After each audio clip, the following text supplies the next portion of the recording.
Next पे आते हैं। नेक्स्ट देखिएगा 80EEA, बहुत ध्यान से समझिएगा। अगर आपके पास कोई घर नहीं है, आप पहला नया घर अपना लेने जा रहे हैं, बनवाने जा रहे हैं, लेने जा रहे हैं, उसके लिए आपने लोन लिया, और लोन आपने लिया, लेकिन उस घर की जो वैल्यू है 45 लाख से ज्यादा नहीं होनी चाहिए, 45 लाख से ज्यादा की स्टैंप ड्यूटी नहीं होनी चाहिए, और लोन आपका 1/4/2019 से लेकर 31 मार्च 2021 के बीच में लोन सैंक्शन हो जाता है, और वो घर आपका सेल्फ ऑक्यूपाइड है, तो आप उस घर की जो इंटरेस्ट की पेमेंट करेंगे, जब लोन रीपे कर रहे होंगे, तो उसमें इंटरेस्ट का जो एलिमेंट होगा, पहले तो 2 लाख रुपए तक की डिडक्शन आपको हाउस प्रॉपर्टी के चैप्टर में मिलेगी अंडर सेक्शन 24B। उसके बाद भी अगर आपका इंटरेस्ट का एलिमेंट कुछ बच जाए, तो वो आप 1.5 लाख रुपए तक का यहाँ पे क्लेम कर सकते हैं। मैं अभी बता के आया कि 80C में प्रिंसिपल अमाउंट भी क्लेम कर सकते हैं। तो अगर आपने, ध्यान से सुनिएगा, घर नहीं होना चाहिए, पहला घर यही बनवा रहे हैं, तो अगर आप पहला घर ये बनवा रहे हैं 1/4/19 से लेकर 31 मार्च 2021 तक के बीच में, अगर आपका लोन सैंक्शन हो गया है, 45 लाख रुपए से ज्यादा का घर नहीं है, तो 2 लाख रुपए वहां पे, उसके बाद प्रिंसिपल की डिडक्शन 80C में, उसके बाद 1.5 लाख रुपए, और तो देखिएगा काफी मोटा बेनिफिट है। हम ये नहीं कह सकते कि सिर्फ इंडिविजुअल्स को डिडक्शन 1.5 लाख रुपए तक की मिलती है। ठीक है सर, चलिए आगे चलते हैं। अगेन एक बहुत ही अच्छी deduction, deduction of interest income.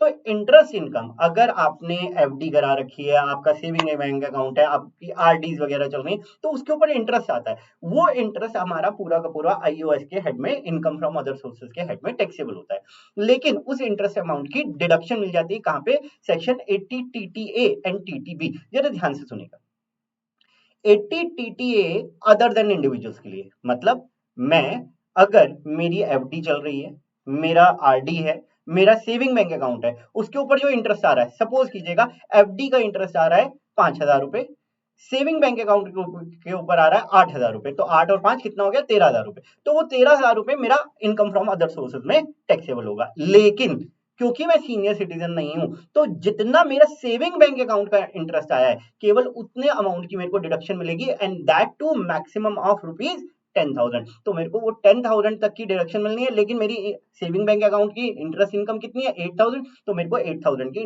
Deduction मिल जाएगी। लेकिन यही केस अगर किसी सीनियर सिटीजन का होता, तो सीनियर सिटीजन को पूरे के पूरे 13,000 रुपए तक की डिडक्शन मिल जाती, क्योंकि उनकी लिमिट भी ज्यादा है 50,000 प्लस, वहां पे लिखा हुआ है एनी इंटरेस्ट, चाहे उनका आरडी का इंटरेस्ट हो, चाहे एफडी का इंटरेस्ट हो, चाहे सेविंग बैंक अकाउंट इंटरेस्ट हो। एक और इंपॉर्टेंट पॉइंट ध्यान रखिएगा, अगर आपका पोस्ट ऑफिस में कोई सेविंग बैंक अकाउंट है, ठीक है ना, और वहां से इंटरेस्ट इनकम आती है, तो सेक्शन 10 में वो interest income up to ₹3,500 exempt है। तो अगर मैं कहूं कि कोई सीनियर सिटीजन है जिनका saving bank account post office में है, और वहां से इंटरेस्ट आ रहा है 15,000 रुपए का, ध्यान से सुनिएगा 15,000 रुपए का, तो 15,000 रुपए में से पहले 3,500 रुपीज की तो उनको एग्जामेशन क्लेम हो जाएगी, कितना बचा 11,500, और 11,500 की पूरी 80 टीटी बी में पूरी की पूरी डिडक्शन क्लेम हो जाएगी, और कोई टैक्सेबल नहीं होगा। एक और अच्छा एग्जांपल देता हूं, मैं मतलब नॉन सीनियर सिटीजन की बात करता हूं, कि अब मेरा 15,000 रुपए का इंटरेस्ट आ रहा है, तो 15,000 रुपए का पोस्ट ऑफिस से अगर मेरा इंटरेस्ट आ रहा है, 3,500 की मेरे को पहले एग्जामेशन मिलेगी, कितना बचा 11,500, 11,500 में से 10,000 की 80 टीटीए में डिडक्शन मिल जाएगी, और 1,500 मेरा टैक्सेबल रह जाएगा। तो मेरी जो इनकम फ्रॉम अदर सोर्सेज में टैक्सेबल होगा वो 11,500, क्यों, 15,000 माइनस 3,500, और उसके बाद 10,000 की नीचे डिडक्शन मिली, तो नेट में मेरा 1,500 टैक्सेबल हो गया।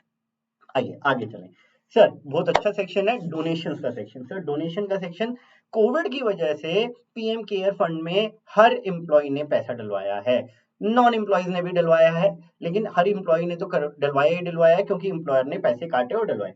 तो जो आपने पीएम केयर फंड में कोविड की वजह से पैसे डलवाए, पैसे डिडक्ट आपके एम्प्लॉयर ने डलवाए, वो सारे का सारा पूरा, इवन 1 लाख रुपए दिया है, 2 लाख रुपए दिया है, तो वो पूरे के पूरे की अमाउंट की डिडक्शन मिल जाएगी। सबसे बड़ी बात 80G में डिडक्शन किसको मिलती, किसी को भी, मतलब इवन कंपनी ने अगर अपनी तरफ से 20 लाख रुपए पीएम केयर फंड में डलवा दिए कोविड के लिए, तो उनको पूरे अमाउंट की डिडक्शन मिल जाएगी। हमारे आईसीआई ने, इंस्टीट्यूट ऑफ चार्टर्ड अकाउंटेंट ने काफी मोटी डोनेशन दी थी कोविड के टाइम पे, तो उनको भी पूरे के पूरे अमाउंट की डिडक्शन मिल जाएगी।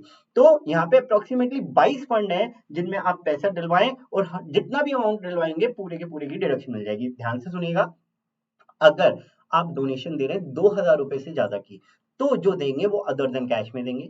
डोनेशन सम ऑफ मनी होनी चाहिए, मतलब क्या, एनईएफटी वगैरह कुछ भी कर दें, लेकिन आप कहते हैं मैंने ब्लैंकेट्स डोनेट कर दिए किसी फंड में, या खाना खिलवा दिया, तो उसकी आपको डिडक्शन नहीं मिलेगी। ठीक है, उसके बाद 4 फंड आ रहे हैं, जवाहरलाल नेहरू मेमोरियल फंड है, एक इंदिरा गांधी जी के नाम पे है, और एक Rajiv Gandhi PM drought relief fund. ये 4 फंड है, इनमें जितना भी अमाउंट आप डलवाएंगे उसकी 50% की डिडक्शन मिल जाएगी। मतलब 10 लाख रुपए अगर आपने डलवाया फंड में, तो आपको 5 लाख रुपए की डिडक्शन मिल जाएगी।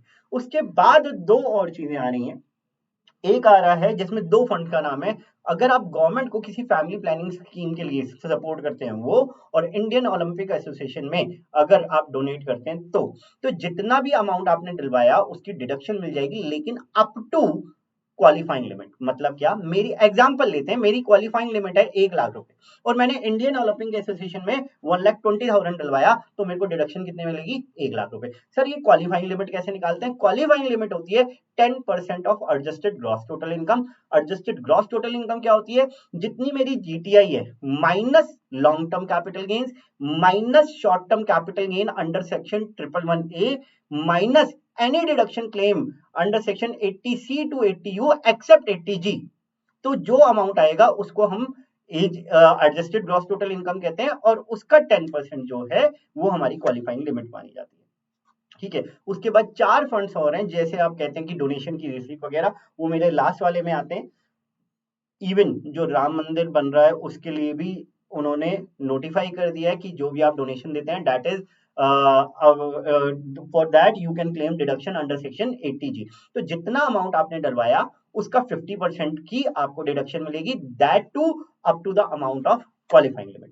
तो ये मेजर डिडक्शंस हैं। 2 दिन है आपके पास प्लान करने के लिए, जितनी डिडक्शंस आप प्लान कर सकते हैं आपके लिमिट में है, प्लान कर लीजिए। ये चीज ध्यान रखिएगा कि 31/3/2021 तक आपने वो पेमेंट कर दी हो, आपके पास 31/3/2021 की रिसीट आ गई हो, तो ही आपको डिडक्शन अलाउड है, अदरवाइज आपको डिडक्शन नहीं मिल पाएगी।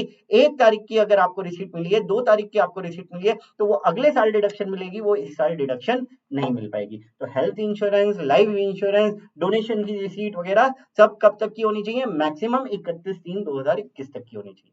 तो आज के लिए इतना काफी। मैं जेजे टेक्स की तरफ से Vishal Goyal, thank you, thanks a lot. 17 minute की हो गई, वो वाली ज्यादा हुई थी।